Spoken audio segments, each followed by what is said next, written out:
అండి, welcome to cook to easy. ఈరోజు మనం చూడబోతున్న రెసిపీ సింపుల్గా మనం గోంగూర పెట్టుకొని ఒక చట్నీ రెసిపీ ఎలా చేయాలనేది చూడబోతున్నామండి. చాలా చాలా సింపుల్గా చేయొచ్చు, టేస్ట్ అయితే భలే ఉంటుంది. రండి ఎలా చేయాలనేది చూసిస్తాం. పొయ్యి మీద ఒక అడుగు మందంగా ఉన్న కడాయి పెట్టండి. కడాయి వేడి అయిన తర్వాత 2 టీ స్పూన్ అంతా ఆయిల్ వేయండి. ఆయిల్ అనేది వేడి అయిన తర్వాత 1/2 కప్ అంతా పల్లిపప్పు వేయాలండి.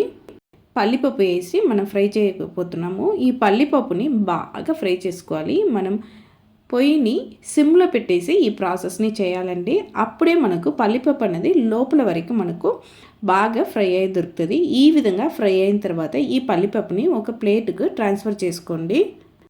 మనం చేస్తున్న ఈ చట్నీ నిల్వగా పెట్టుకోవడం కష్టం అవుతుందండి. మనం ఒక 2 రోజుకు పెట్టుకోవచ్చు అంతే.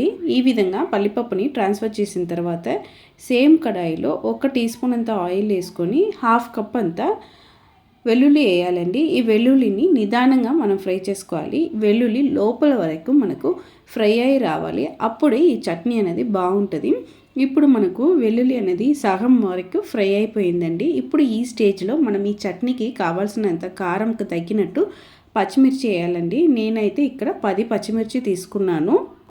పచ్చిమిర్చి కూడా వేసి మనం ఫ్రై చేస్తున్న ఈ సమయంలో కర్రీ లీవ్స్ కూడా వేయాలండి. నేను 2 టీ స్పూన్ అంతా కర్రీ లీవ్స్ వేస్తున్నాను. మీకు ఎక్కువ కావాలంటే మీరు ఇంకా ఒక 1/2 కప్ అంతా కర్రీ లీవ్స్ కూడా వేసుకోవచ్చు. వేసి పొయ్యిని సిమ్లో పెట్టేసి అన్నీ బాగా ఫ్రై అయినట్టు మనం ఫ్రై చేసుకోవాలండి. ఈ విధంగా ఫ్రై చేసుకున్న తర్వాత మనం ఆల్రెడీ పల్లిపప్పుని ఫ్రై చేసి పెట్టాం కదండి, సేమ్ ప్లేటుకు దీన్ని కూడా మార్చుకుంటామండి. మనం వేసినవి అన్నీ బాగా కూల్ డౌన్ అయిన తర్వాత మనం చట్నీ చేసుకుంటాము.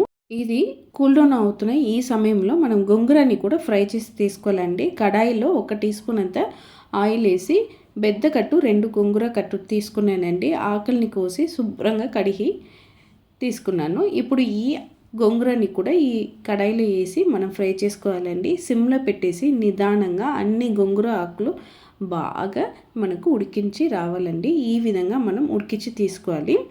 అప్పుడే మనకు చట్నీ అనేది టేస్టీగా ఉంటుంది. నేను తీసుకున్న ఈ గోంగూర ఆకులోని పుల్లదనం అనేది ఎక్కువ ఉంది కాబట్టి నేను ఈ చట్నీలో చింతపండు అనేది నేను వేయలేదండి.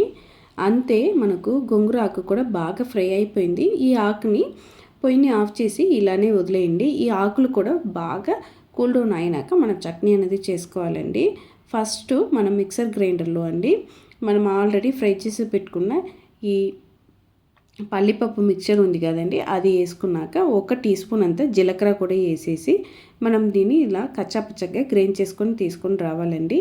ఇప్పుడు ఈ స్టేజ్లో అండి మనం ఫ్రై చేసి పెట్టుకుని ఈ గోంగూర ఆకుని కూడా వేసి దీనికి సరిపడే నీళ్ళు అనేది వేసి అండి మనం మెత్తగా రుబ్బుకొని రావాలి. చూడండి, ఈ విధంగా మనం మెత్తగా రుబ్బుకొని రావాలండి.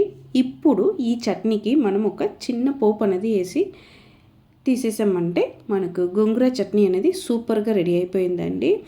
ఇది మనం 2 రోజుల లోపలనే తినేయాలండి. మనం చాలా రోజు పెట్టుకోవడానికి అవ్వదు. ఇదికి పోపు వేయడానికి కోసం ఒక 2 టీ స్పూన్ అంత ఆయిల్ వేసి నేను ఆవాలు, కరివేపాకు, ఎండుమిర్చి ఇవి అన్నిటినీ వేసేయండి. బాగా ఫ్రై చేసినాక ఈ చట్నీ మీద వేసేస్తున్నా. అంతే అండి, సింపుల్ పోపే చేస్తున్నాను. ఈ చట్నీ అయితే మీకు దోశతో కానీ, ఇడ్లీతో కానీ, చపాతీ, అన్నం అన్నిటితో బాగా సెట్ అవుతుందండి. చాలా చాలా సింపుల్గా చేయొచ్చు. టేస్ట్ భలే ఉంటుందండి. మీరు కూడా సేమ్ కొలతలతో ఒక్కసారి ఈ గోంగూర చట్నీ రెసిపీని ఇంట్లో ట్రై చేసి చూడండి, టేస్ట్ చేసి చూడండి. ఖచ్చితంగా మీరు ఇష్టపడతారండి. మనం గోంగూర ఆకుతో ఎప్పుడు మనం పికిల్స్ చేస్తున్నట్టే చేసి తింటామండి. కానీ ఈ విధంగా మీరు చేసి తిన్నారంటే నార్మల్గా మనం కోకోనట్ చట్నీ, పల్లి చట్నీ తింటే ఎలా ఉంటుందో అలానే ఈ గోంగూర చట్నీ కూడా డిఫరెంట్గా టేస్టీగా ఉంటుందండి. ఖచ్చితంగా మీరు ట్రై చేయాల్సిన ఒక రెసిపీ అండి. మీకు ఈ గోంగూర చట్నీ రెసిపీ నచ్చిందంటే కుక్ టు ఈజీ ఛానల్ని లైక్ చేయండి, షేర్ చేయండి, కామెంట్ చేయండి. తప్పకుండా మన కుక్ టు ఈజీ ఛానల్ని సబ్స్క్రైబ్ చేయండి. బాయ్ అండి.